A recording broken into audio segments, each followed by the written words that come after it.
अभिषेक कुमार पर legal action होने जा रहा है। जी हाँ, बड़ी अपडेट निकल के सामने आ चुकी है। चलिए आपको पूरी अपडेट बताते हैं। यहाँ पर गाइस क्या हुआ है, ईशा की मम्मी है वो इस चीज में उतर चुकी है और उन्होंने क्या क्या लिखा है सोशल मीडिया पर मैं आपको बताता हूँ। ईशा की मम्मी बोलती है, ईशा को हर बार इस लड़के ने बेरहमी से कैरेक्टर असैसिनेट किया है, मुझे भी नहीं बख्शा। ये गेम मेंटल स्ट्रेंथ का है, ट्रोमेटिसिड था तो फिर आया ही क्यों शो में। लीगल एक्शन बनता है ऐसी हरकतों पर। अब भी हम चुप हैं सिर्फ और सिर्फ ईशा के लिए। आई शेम ऑन यू, हर बार ईशा को बीच में लाने के लिए। और उन लोगों को शर्म आनी चाहिए जो ये एग्रेसिव नेचर को सपोर्ट करते हैं। तो आंटी जी, सबसे पहले मैं आपसे ये पूछना चाहूंगा, आपने बोला ईशा को हर बार इस लड़के ने बेरहमी से कैरेक्टर असैसिनेट किया है।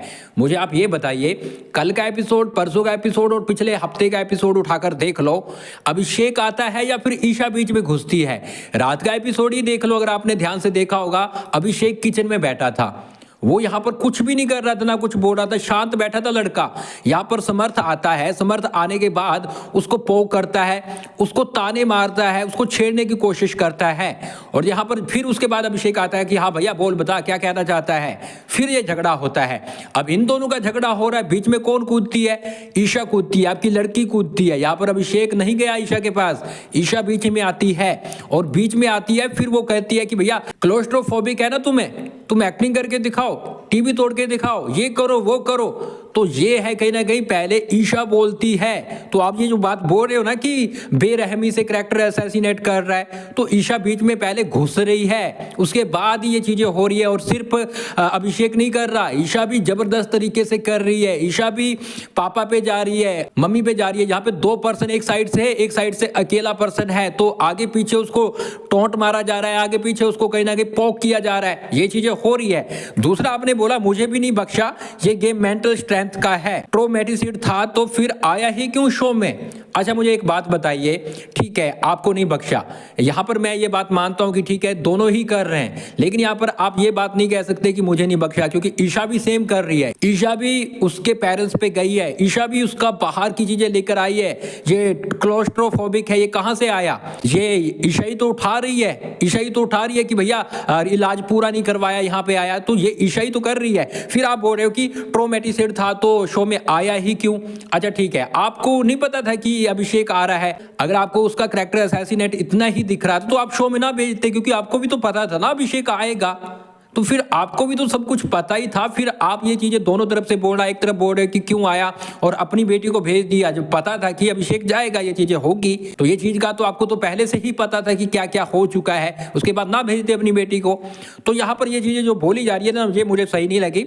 इसके बाद इन्होंने बोला लीगल एक्शन बनता है ऐसी हरकतों पर। मैं आपको बताऊं, इस वक्त पूरी सेलिब्रिटी बॉलीवुड वो अभिषेक की हक में उतर चुकी है। आंटी जी आप बोल रहे लीगल एक्शन बनता है, तो जो ईशा और समर्थ कर रहे हैं ना, उन पर डबल लीगल एक्शन बनता है। आप एक करोगे वो डबल होगा, क्योंकि पूरी जनता पूरा इंडिया साथ है। तो ये चीजें कहीं ना कहीं शोभा नहीं देती कि लीगल एक्शन बनता है। जो वो लोग कर रहे हैं ना उसको मेंटल टॉर्चर, उस पर लीगल एक्शन बनता है, क्योंकि इनको पता है कि वो क्लोस्ट्रोफोबिक है। ईशा को सब कुछ पता है, जानबूझ के उसको ये सब चीजें की जा रही है। तो लीगल एक्शन तो आप पर बनता है, ईशा पर बनता है, समर्थ पे बनता है, जो कि होना भी चाहिए। सिर्फ और सिर्फ ईशा के लिए रुके हुए हैं। आई शेम ऑन यू, हर बार ईशा को बीच में लाने के लिए।